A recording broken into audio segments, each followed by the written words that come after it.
Debes brindar amor para después pedir. Hay que perdonar para poder seguir.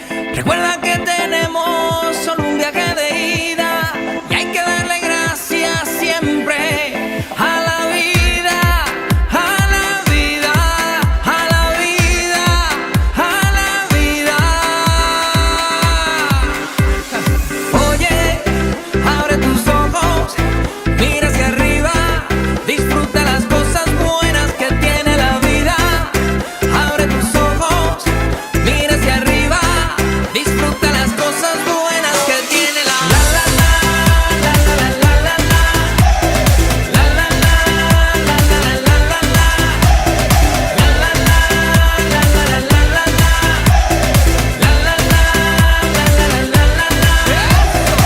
Cuando estés perdido y no sepas dónde vas, recuerde dónde vienes y qué bien te sentirás. Siempre que